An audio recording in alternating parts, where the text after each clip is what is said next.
सुशील कुमार शर्मा विमल बहुत परेशान था। उसे समझ नहीं आ रहा था कि वो इस परिस्थिति से कैसे निपटे।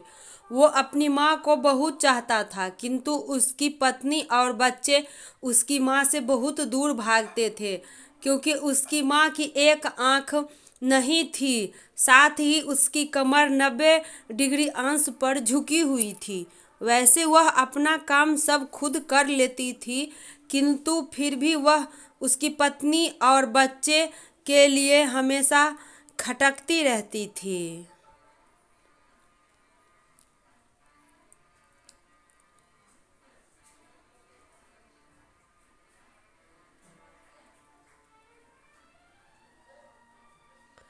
दादी, आप ऊपर के कमरे में जाओ, मेरे दोस्त आ रहे हैं, विमल के बेटे अखिल ने बड़े बेरुखी से कहा। पर बेटा, मैं तो यहाँ बहुत दूर बैठा हूँ, विमल की माँ ने बहुत प्यार से कहा। नहीं, आप उनके सामने मत रहो, वो मुझे चिढ़ाते हैं, अखिल ने जोर से डांटते हुए कहा। क्या हुआ अखिल, क्यों चिल्ला रहे हो? विमल की पत्नी कामनी ने किचन से आवाज लगाई।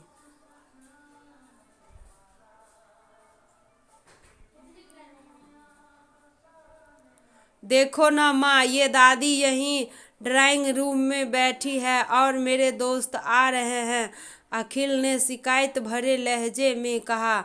माँ जी, आप ऊपर चली जाओ, क्यों हम लोगों को लजवाती हो? कामनी ने बेटे का पक्ष लेते हुए कहा। बेचारी सरस्वती चुपचाप उठकर जीने के सहारे ऊपर जाने लगी। कमर झुकी होने के कारण उन्हें ऊपर चढ़ने में बहुत परेशानी हो रही थी, किंतु वो पूरी ताकत से ऊपर के कमरे में जाकर बैठ गई। विमल बाजू के कमरे से सब कुछ सुन रहा था। उसे कष्ट हो रहा था कि उसकी माँ को अपमानित होना पड़ता है, किंतु वो असहाय था। मगर वो कुछ कहता तो पत्नी और बच्चे उसका विरोध करने लगते थे। दूसरे उनके तर्क भी सही लगते हैं। चूंकि वो एक प्रशासनिक अधिकारी था, उसका सामाजिक स्तर ऊंचा था, उसकी ससुराल भी एक उच्च घराने में थी, अतः वह चुपचाप इस तरह हर दिन माँ को अपमानित होते देखता रहता था। रात को विमल की पत्नी ने कहा, देखो जी, अब कुछ करो। कल कलेक्टर साहब की पत्नी आई थी। माँ जी अपनी देसी धुनधारा में उनसे मिली। मुझे बहुत शर्म आ रही थी बताते हुए। मैंने कह दिया कि दूर की रिश्तेदार है, इलाज कराने आई है। विमल को रोना आ गया, किंतु फिर भी वह चुप रहा। उसे समझ में नहीं आ रहा था कि वो क्या करे। अपने बेटे की मन स्थिति को सरस्वती अच्छी तरह से जानती थी और बेटे को कोई कष्ट ना हो, इसीलिए वो हर बात को चुपचाप सह लेती थी। विमल बहुत उदास रहने लगा। एक तरफ परिवार और सामाजिक स्तर पर जीने की प्रतिबद्धता थी और दूसरी तरफ माँ। आखिर माँ से अपने बेटे की यह हालत देखी नहीं गई। एक दिन उसने अपने बेटे से कहा, विमल, बहुत दिन हो गए, मैं अपने गांव जाना चाहती हूँ, मुझे वहाँ पहुँचा दो, मेरा यहाँ मन नहीं लग रहा है। किंतु माँ, वहाँ तो कोई नहीं है, तुम्हारी देखभाल कौन करेगा? विमल ने आश्चर्य से पूछा। अरे, सब गांव वाले तो हैं, और वो तुम्हारे मामा जी तो उसी गांव में रहते हैं, और फिर हम सारी व्यवस्थाएं कर आएंगे ना। हाँ बेटा, बहू सही कह रही है, सरस्वती ने लंबी सांस लेते हुए कहा। विमल जानता था कि गांव में माँ की देखभाल करने वाला कोई नहीं है, लेकिन अपनी पत्नी की जिद के कारण वह अपनी माँ को गांव छोड़ने पर विवश हो गया। माँ को गांव छोड़कर आते वक्त उसे रोना आ रहा था। तथा अपनी बेबसी पर गुस्सा भी आ रहा था, किंतु परिवार, पत्नी और समाज ने उसके इन मनोभावों को दबा दिया और वो सुकून सा महसूस करने लगा और अपनी माँ को घर पर छोड़ के वापस आ गया। कुछ दिन के बाद उसके चाचा, जो अमेरिका में रहते थे, आने वाले थे। जब विमल बहुत छोटा था, उसके पिता जीवित थे, तब वो भारत आए थे और उसके बाद वो अब भारत आने वाले थे। पूरा परिवार और आस पड़ोस बहुत उत्साहित था। अमेरिका से विमल के चाचा जी आ रहे थे। डॉक्टर रमेश ने जैसे ही घर में कदम रखा, सबने मिलकर बहुत उत्साह से उनका स्वागत किया। क्यों विमल भाभी नहीं दिख रही है? डॉक्टर रमेश ने उत्साहपूर्वक जताते हुए पूछा। जी वो गांव में रहती है, यहाँ उनका मन नहीं लगा, कामनी ने सपाट लहजे में उत्तर दिया। डॉक्टर रमेश ने विमल की ओर देखा तो विमल ने अपनी आंखें झुका ली। डॉक्टर रमेश सब समझ गए, बोले कल हम भाभी से मिलने गांव चलेंगे सब लोग। दूसरे दिन सभी लोग गांव के घर में पहुंचे।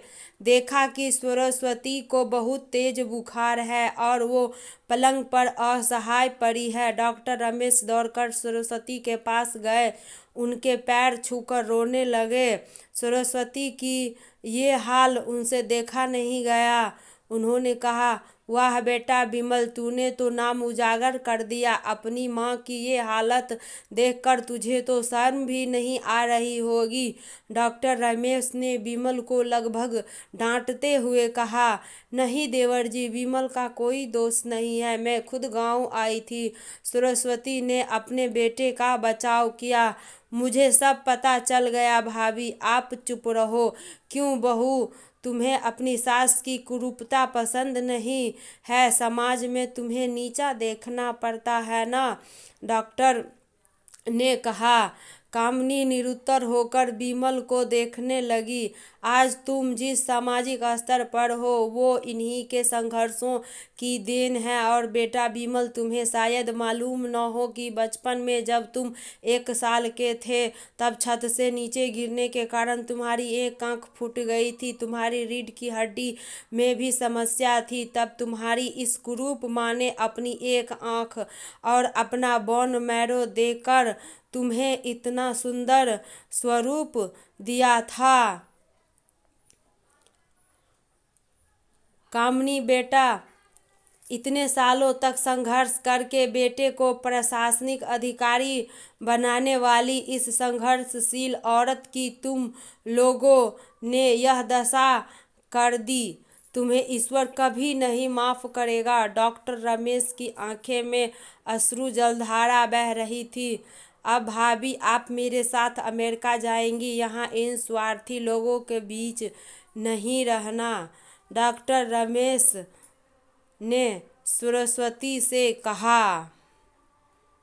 विमल को तो काटो तो खून नहीं था। डॉक्टर रमेश, जो उसके चाचा थे, उन्होंने जो राज बताया, उसके बाद तो विमल को यही लग रहा था कि उससे ज़्यादा पापी इंसान इस दुनिया में और कोई नहीं है। वह दौड़ता गया और माँ सरस्वती के कदमों से लिपट गया। माँ, मेरा अपराध अक्षम्य है, मैं जानबूझकर चुप्पी साधे रहा, आपका अपमान करवाता रहा। अब सिर्फ आप ही उस घर में मेरे साथ रहेंगे और कोई नहीं रहेगा। अनैज्ञ दृष्टि से अपनी पत्नी और बच्चों की ओर देखते हुए बोला। कामनी को भी बहुत पश्चाताप हो रहा था, किंतु उसकी हिम्मत नहीं हो रही थी कि वो सरस्वती से आंखें मिलाए। सरस्वती ने कामनी की मन स्थिति को समझकर उसको पुचकारते हुए अपने पास बुलाया और विमल को डांटते हुए कहा, खबरदार, जो मेरी बहू को मुझसे अलग करने की कोशिश की तो तुझे ही घर से बाहर निकाल दूंगा। कामनी और बच्चे ने सरस्वती के पैर पर पड़ते हुए माफ़ी मांगी और माँ का हृदय भी माफ़ कर दिया। तो इस सीख से हमें क्या सीख मिलती है? यही सीख मिलती है कि माँ का दिल बहुत बड़ा होता है और उनका अपमान कभी भी नहीं करना चाहिए।